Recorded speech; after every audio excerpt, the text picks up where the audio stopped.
So 2 days ago, I joined Hamza Ahmed's lowest tier program that's paid called Library of Adonis. What he calls it is Netflix of self-improvement, as there's many videos on ways to improve yourself, whether it's with women, trying to find the business model that's best for you, your mindset, all things like that, as well as your physique. That's the first one I watched. And in this lesson I wrote last night, so what he calls as brain points, basically just your energy.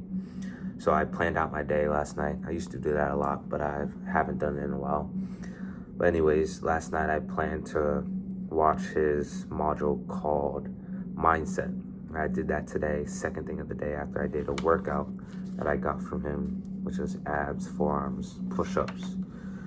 And he talks about in this module first, mastery over money. So what skills do I want to master in this life that I genuinely like? And I shouldn't be focused on the money first, as I should be focused on following my passion or my purpose or what I believe to be that at this time, and the money will follow. As I shouldn't have this mindset, which is the second thing he talks about, is I should stop hoping for a completion of anything in life. And also, he says that in the book, and I read this, The Way of the Superior Man by David Diety talks about this, and that I should just do what I believe is my purpose right now. And it's about how many days I spend on my purpose, not doing something to get money / complete it first, and then going to my purpose. So basically he's saying is that the wrong thinking is, I'll do this thing first just to get money, and then once I complete that, I'll focus on my purpose. He's saying that, and also David Diety is saying that just do what you believe to be is your purpose now, and the money will follow. And I like that idea. He also says that I will never ever feel like I have all the prerequisites to go to my purpose, as right now I'm not making any money. But he's saying it will never be easy, just do it. Kind of feel like, well, I am just reading down the notes I wrote, and it's not really my own original thoughts that I'm saying on this video like they usually are. For the last couple of days I've been doing this. But going deeper into this purpose, what I believe to be my purpose is, he asked the question, and I was also thinking about this even before I watched this module, is that if money wasn't even a thing, what work would I do just for the sake of being helpful to a cause that I care about?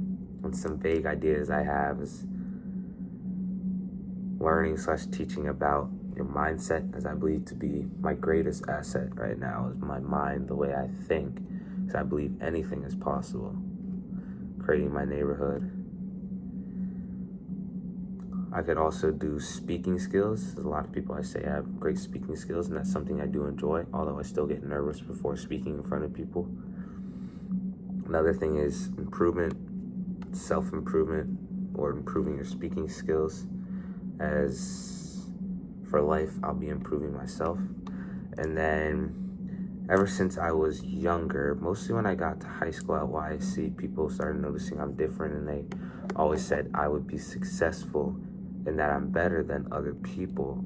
And how does someone like me live with that and not get complacent? Because I was watching this video and it was saying that when people tell you, I forget the guy's name, but it's a famous entrepreneur right now, and he's saying that when a famous sales guy teaches about sales, and he's saying that when people tell you that you're doing good and that you're the best, you'll get complacent and believe that you are, and you'll do less. And it's basically killing your momentum and killing your desire to do better. But you have to, because they'll say, you're right here. They'll say you're doing the best, and you'll stay right here. But really, your potential is all the way up here. But you're getting complacent because other people are already saying you're the best and you're believing them. But you can't believe it.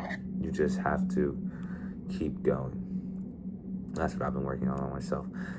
I don't really, with all the other videos, well, the ones that I've been doing frequently daily on this Nashville trip and a little before, I feel that I'm speaking from my heart, and it feels really good when I'm making the videos. However, today, because I'm speaking off of the things I've already written, just notes off of what somebody else has said and not what I'm actually thinking or learning in my head, it doesn't feel as good, and it kind of gives me a headache, which is weird, but it just doesn't feel as authentic. Because when I do, just like the last night video at 11:30 when I was filming that, I had finished dinner because we got back from our game late. We won 2-0 against Chicago Fire, playing for the Philadelphia Union. Got in with 20 minutes left. At the 6th position, did pretty well, just keeping them out, not allowing them to score. And then we got back to the hotel, 40-minute drive. They're blasting music in the back, pouring water on each other. I'm a little brother Nick. And then had dinner, which was Chipotle. Sat by myself at the table while the coaches sat on the right. And then I was walking to the elevator with a group of guys, and then I just had this desire, this little nudge to just walk outside. I was like, all right, and I just followed, and I went to sit outside, and then I had a little nudge to just go a little further. In the back of my head and my subconscious was a little worried about if the coaches walked and saw me, but then I just sat there and I was like, oh, I still haven't recorded a YouTube video today. And then I just pulled out the phone and then just started talking from the heart. But also I did look at one of my notes and I was like, oh, it was my 4th note. It was the reason why I create these videos. And then I just talked from the heart based off of a few bullet points I've written, one paragraph. And it felt really good. And I kind of feel that way now when I was describing that, because I'm not reading off of something. It's just coming from the top of my head, coming from the heart, how I really feel. But getting back to the Adonis video, also something I wanted to say before I get into that. A lot of people say that I speak really well in public, which I do. I truly believe that, and I'm getting even better. But then when I speak on camera, it's like, do I actually speak well? Like, I don't think it reflects how I speak in public, but that is interesting. Because right now I'm just playing with the drawer right here, just looking off, not looking at you, the one person that's watching this at a time.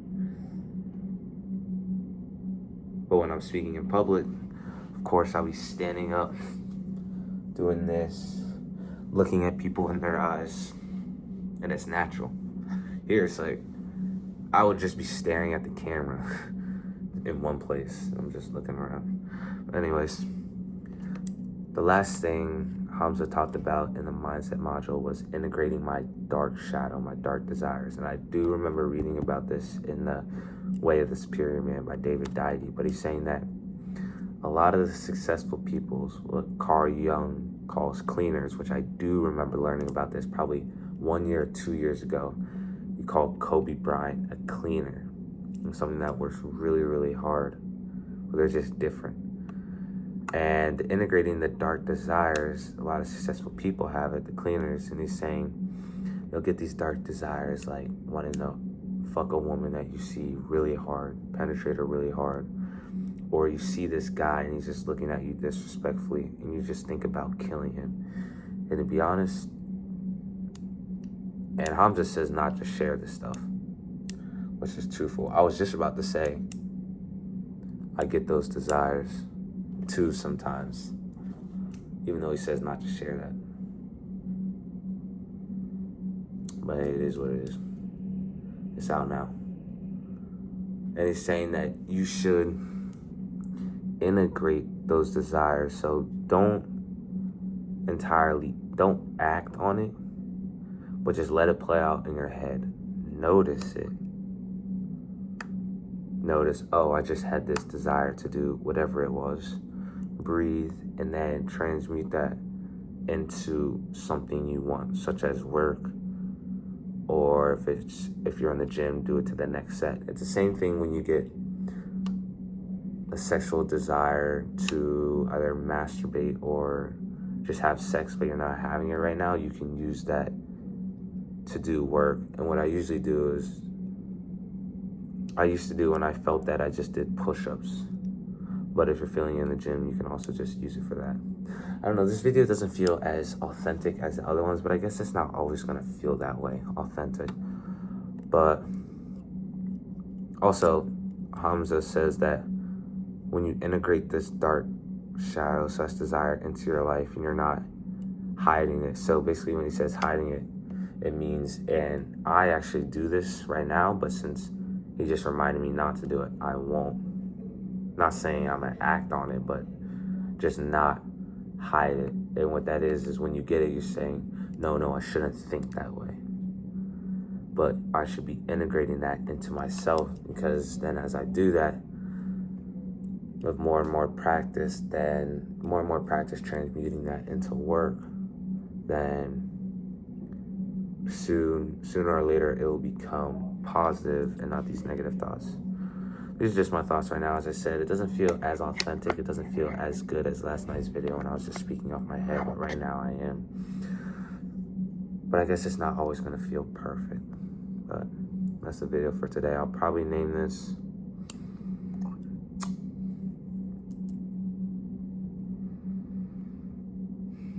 because I spoke about mastery over money. Stop hoping for a completion of anything in life. That's basically work on your purpose now, as well as what I would do if money wasn't a thing. And then lastly, integrating my dark desires. So the 4 things I learned from Hamza Ahmed today. Sounds good.